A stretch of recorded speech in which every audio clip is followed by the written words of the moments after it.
Hi, everyone, and welcome back to Top Marketers, the multi housing news podcast where we explore the ideas, strategies, and trends shaping the multifamily industry. I'm your host, Corina Stef, and today I'm joined by Josh Draughn of Hillpointe.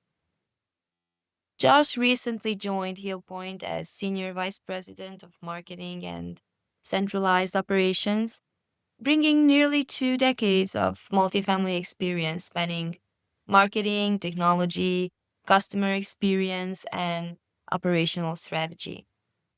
Before Hillpoint, he held leadership roles at major multifamily firms including Greystar, Cortland, and Widener Apartment Homes, where he helps shape large scale performance marketing and centralized operations strategies.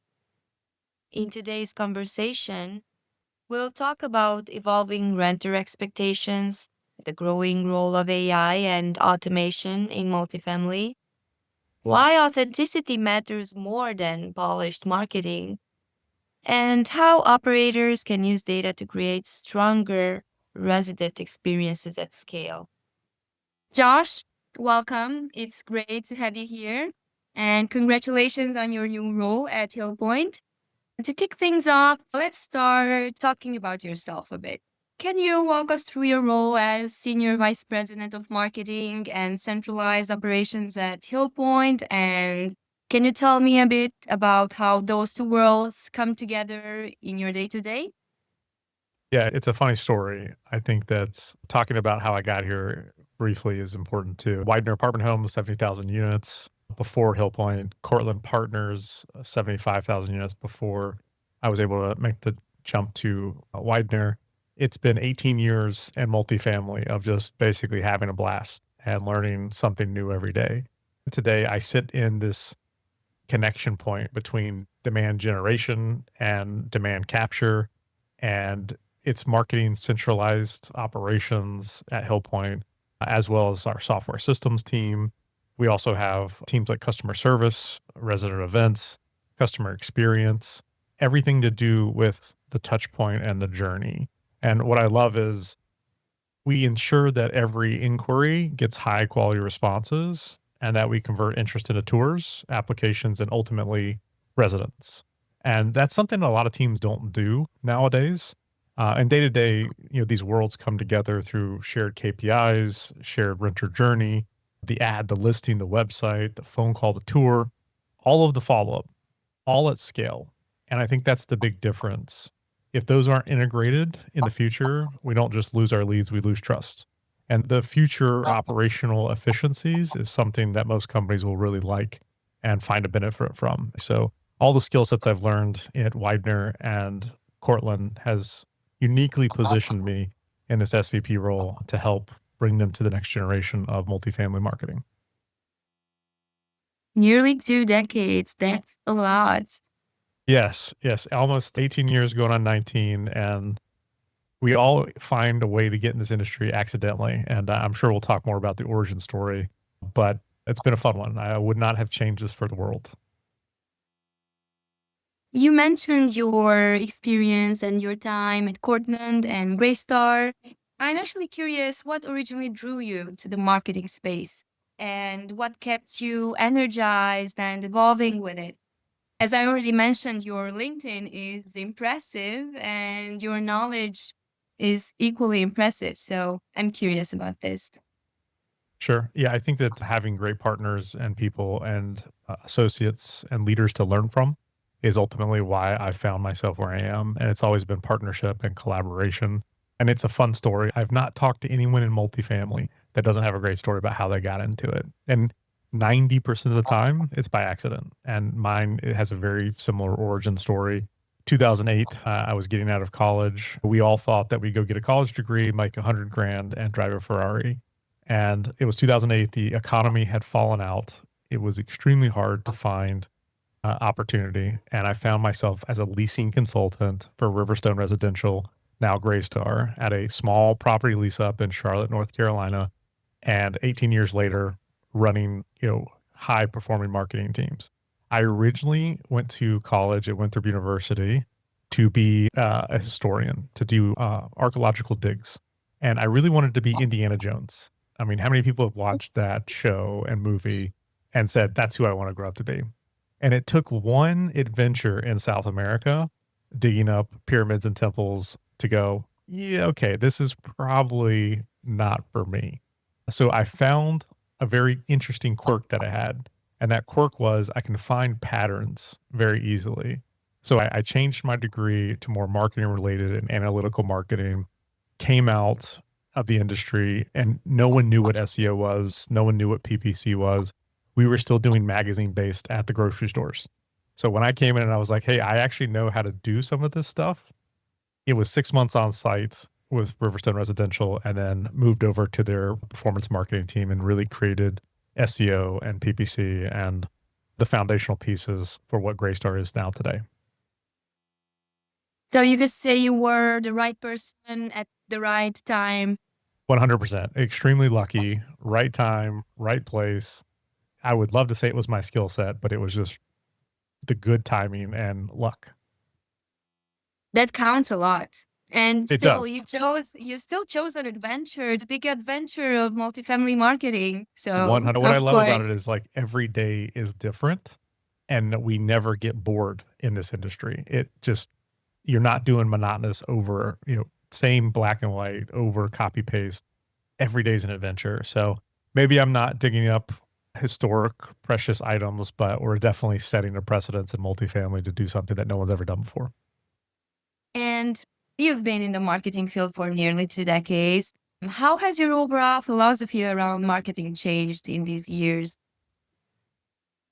Yeah, I think when I first started, I remember sitting down with Apartment Guide for the first time in the leasing office and deciding which package, and package at that time was, do you want front page, one page, half page?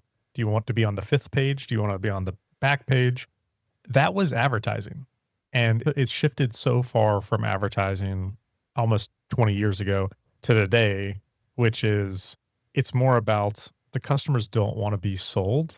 There's a digital journey that links everyone together. So it used to be persuasion and advertising, and now it's precision and trust. How do you build organic trust online? And many of us talk about curb appeal. Well, we also have a digital curb appeal. And now as modern marketers, it's our job to ensure that people can immediately know by looking at our website or ILS or a PPC ad to trust the brand. And is it the right price at the right time? So huge differences in what we did back in the day, which was again, very 1950s advertising, Mad Men-esque. Here's your magazine, come see our properties. To now we have philosophies and different journeys and digital advertising sources that have really never been different, but they're also very different. Like we're constantly trying to make a better mousetrap. Did you ever play the mousetrap game as a child? You had your little, Mhm. plastic cage.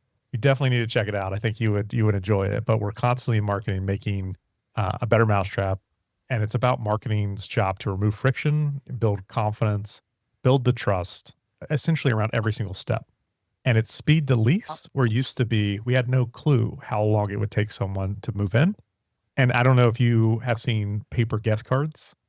I used to go to Mhm. properties that are paper guest cards, like 18 of them sitting in someone's desk. Like, I was going to put these in later. And it's like, you weren't going to put these in because it would affect your closing ratio. So now we have digital lead tracking that can, from initial touch point all the way to lease, has really made a difference in the past 18 to 20 years. It's crazy. It's been a wild ride, to say the least. You Absolutely. had in this time frame to see an evolution of marketing, of portfolios, of business operations changing and all that.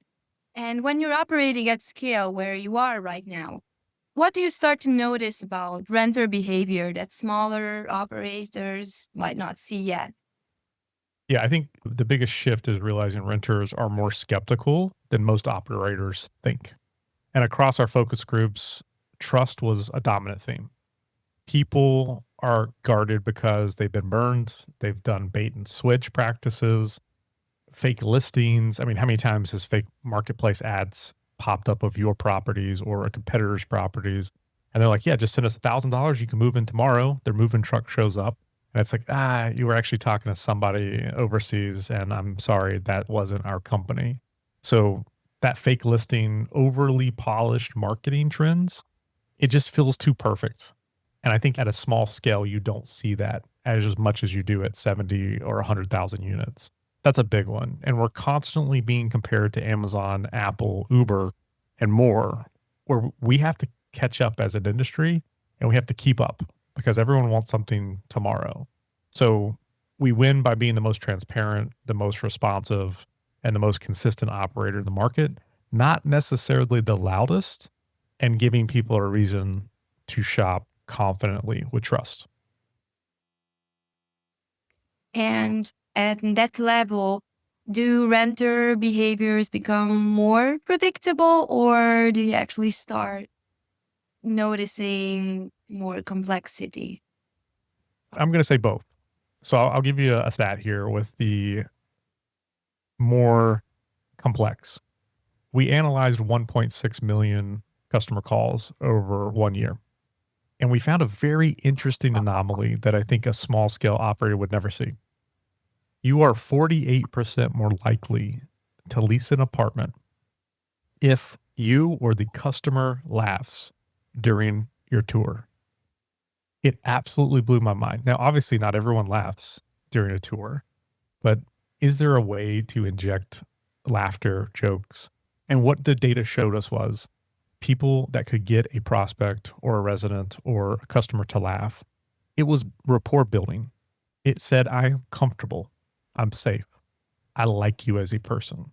And we think that like you as a person in multifamily might be able to get you 50 to 75, maybe even 100 additional dollars building that relationship. So we're taking these really complex behaviors and trying to put an ROI on something that we've never been able to touch before, which is, again, extremely interesting to my set of themes. And one thing we got too from asking customers, they want gym videos of each piece of equipment and how it works. That was a big one for me of like, hold on, I don't understand. We have pictures of our gym equipment, we have pictures of our amenities, but you actually want to see each individual piece, how it works, why it works, and how they can be better as a human on their fitness journey. And in proximity to pet parks, this one was an odd one to me. They wanted to actually see where is the pet park located? How close is it to my building? So having 3 maps, having something like an Ingrain or LCP or some type of digital innovation map could be a game changer, which again, we've never had 20 years ago. I was not expecting those numbers though. Yes, it's crazy numbers for sure. And that's what I love about Hillpointe is it's nimble. And it's not 70,000 units. It's only 12,000 units right now. And we're going to 10,000 units per year for starts. So we're going to be bigger and hopefully be a household name soon. But when you're 12,000 units, you can take data like this and you can action it and you can go very quickly and you can actually apply it. Because a lot of us in that bigger space, at 100,000 units, it's going to take time. It's going to take partnership and you have many layers of red tape. Another crazy fact was people with peepholes. We have digital doorbells. So it's just like a Ring camera in our apartments at Hillpointe. And people's feedback was they wanted peepholes. And I'm like, why would you want something that is so archaic when you have a digital keypad that you can pull up on your phone, see who's at your front door? And user behavior was sometimes it's too hard to pull up my phone. And I was like, wow, we have gotten so lazy as people. We've convinced ourselves that we're super busy and we've convinced ourselves that we can't open our phone to see who's at our front door. We would physically like to get up and go see it. So that's almost like a reversal of what we've heard, like future tech, future fast. It's very backwards. So I think as a small operator, a big operator, they both miss things and the journey does become more complex. And when you're active across multiple markets, what are some early signs or patterns you start to pick up in renter behavior? Yeah, this is an interesting one. I found that $50 matters. When you're looking at multiple different markets, what I like to say, every market is a different recipe. It's like you're building your favorite soup or your homemade recipe. Do you have something that was passed down from family, like something you like to make or, create for your family or friends when they come over? Do you have like, I make this soup or I make this brisket? What's your favorite thing you make? Soup, for Okay. sure. So I always say that like corporate centralized operations, we're like 80%. We're the base of the soup. We're telling you kind of like what the foundational pieces have to be. But when you move into each market, it's like adding that extra spice. If you're in Louisiana, you've got that Cajun, feeling. If you're in the Carolinas, maybe you're making something, more Carolina barbecue. If you're in Texas, it's becoming more brisket. And it's really understanding that recipe that's so crucial to the success of your marketing dollars being spent appropriately. I think $50, I think, is what I found matters in most markets, where I would think in a downtown metropolitan area, $50 is not a big deal. But it is to almost every market, as we've seen housing swell to a point where there isn't enough housing, but also there is too many vacancies for apartments, which has caused pricing to come down. And it's a bunch of price wars right now. So if $50 matters is my key takeaway. This brings me to my next question, which you responded to partially. Once you spot these patterns, these renter behavior patterns, do they tend to expand nationally? And if so, what does that progression usually look like? I understood that you have to keep local flavor intact in order for your business operation to function, but what about nationally? Yeah, I think nationally, this is where it gets hard, right? The bigger you are, the harder it is to roll things out nationally. The smaller you are, you typically don't have the resources to be able to move fast. Again, another big, huge difference at Hillpointe is these team members and our owners and founders, lightning fast. Find a feedback yesterday, implement it tomorrow. That's a big one. So for me, one big takeaway is showing availability of units was a big takeaway. So typically, some people say 5 units is what we're going to show on our website. We found that if you're a brand new build, it's okay to show 50 open and available units because the property's new, but you need to plaster it everywhere so people don't have the wrong vibe. So if you have too many units, people are like, something's wrong. That trust that we talked about initially, it's like, something's wrong. They've got too many units available. But if you have it everywhere, brand new, first time move in, it really helps with that trust factor. And then the second one is the big pattern that I found that we rolled out nationally in multiple companies I've worked for is ILS sources. Which source stays longest? When you start to take that into your marketing, let's just say ILS partner A, they stay 2 years. ILS partner B stays 18 months. ILS partner C stays 9 months. Well, when we have an option to pick our recipe, I want a little bit of this ILS, a little bit of that ILS, some PPC, some SEM. I now can factor in something that most people don't think about is like, how long does someone stay? Because the longer they stay, no turn costs, no additional marketing dollars having to be spent, 18 months from now, if they're going to stay 2 years.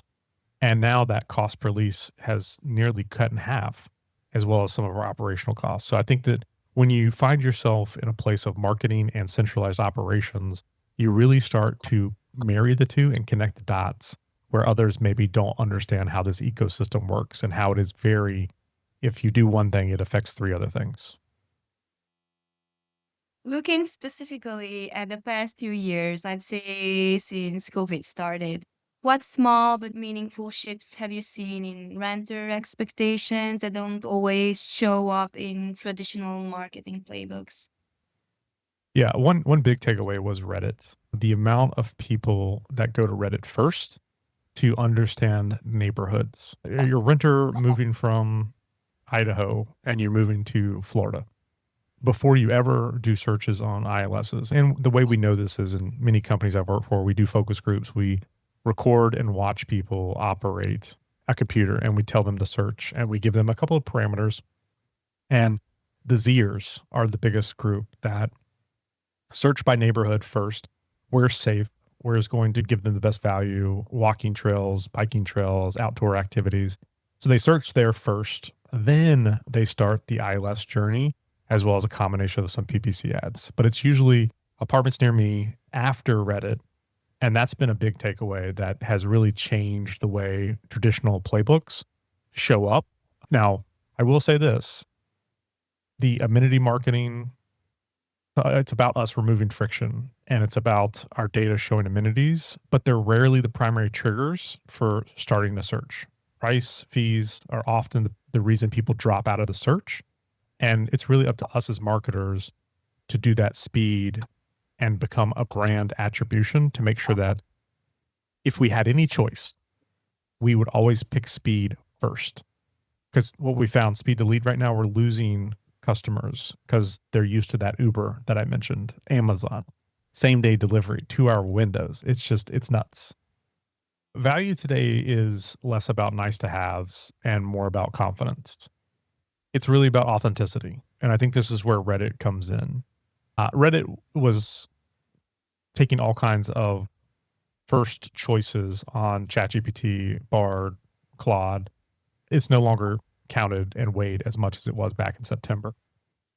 But people no longer want that perfect images. When I heard that our marketing images were too nice, that blew my mind. I'm like, what do you mean? Well, they look fake, Josh. It looks like they've been modified. It looks like they've been photoshopped.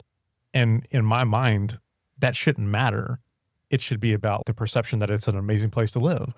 But what we've heard is that authenticity outweighs perfection. And I think that's a big one. So, the big takeaway was in multifamily, we typically are closed on Sundays. Sometimes we're closed on Saturdays.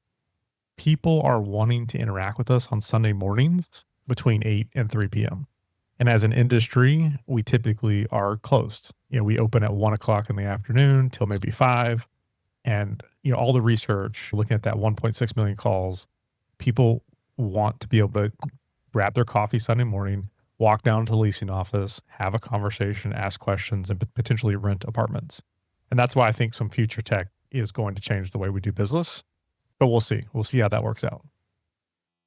You've worked a lot with tech, but going back a little bit to tech now that you mentioned it, you work with chatbots, CRM integration. How does technology factor into all of this? You said that it remains to be seen, but Sure. how do you see the role of technology impacting resident Yeah. behavior? Yeah. I think first off, so technology's changed expectations more than behavior, but the renter still wants the same thing: clarity, speed, confidence. But now they expect it 24/7 and across every single channel. And they expect the channels to connect and talk, which again, in multifamily, we're just not there yet. Now, and that's why we use the tools like you mentioned, chatbots, voice bots. They're force multipliers. The prospect can choose to self-serve when they want to have time, or, we've all convinced ourselves that we're super busy and that we have no time for anything. But now when they're sitting at 8 p.m. watching Netflix, having their Uber Eats delivered, they can chat with our chatbot, answer basic questions, FAQs, or potentially even chat with a live person virtually. So I think that I always believe in humans will always have and want to be involved, and they're always going to want to be able to escalate it to a live person to talk to, but they'll prefer having that 24-hour service over waiting for a live human. And I think the big example of this is Rent Grata, one of the platforms that I think is going to continue to change the industry. And because of these tools, prospects are wanting to talk to residents so they can feel like they're not being sold and they're not being lied to. And I think that's a big takeaway for me. Is there a future where renters, current residents, can do prospect enabled tours on the weekends when we're closed? Is that going to be a game changer? Is that the true combination of a side hustle as well as authenticity that consumers are going to gravitate towards? Or would they rather do a self-guided tour and then tag in an on-site associate in the future? And a big identifier at Hillpointe is we're always going to be a people first business. We're always going to have a person along the journey. So when someone does choose to have a human, it's going to be there for them. But we're not going to force them to talk to someone if they don't want to. Well, it's nice to have freedom still and Yes. options, of course. Yes. Yes. And do you still see gaps between what operators think renters want and what renters actually respond to? Yeah, I think this is a classic example. Social media is something that many teams obsess over. they get excited about, they get to express their personal brand, they get to be their social media influencers. I don't think it has as impact as high as people perceive it, but I also love the creativity. I love to see our teams get out there and be creative and make connections to their neighborhoods, their local municipalities, the Chamber of Commerce's. There is benefit there. But I think that's one thing that operators continue to get wrong. And again, that's why I think at Hillpointe, we've got multifamily marketing, we've got centralized operations, as well as our multifamily operations team. We're all connected, and it's one Hillpointe. For smaller operators listening out there, what's one outdated marketing habit or assumption they should reconsider right now? Sure. I think this one, the drive by, we all hear it, drive by, live nearby as a source in your CRM or your PMS, or however you operate your lead sources. We're in an industry and in a world now where people are so busy and they just do not have the time, or they've convinced themselves they don't have the time. Very few people are dropping everything, looking at one of our signages and coming into our properties to take a tour without a future or without an existing guest card or without calling to see if an appointment's available. We've convinced ourselves that we're so busy that we have to have a schedule, we have to have an appointment, we have to know what we're doing, we have to know the price. So I'm convinced that if you still have drive by, live nearby as a marketing source, you're doing yourself a disservice.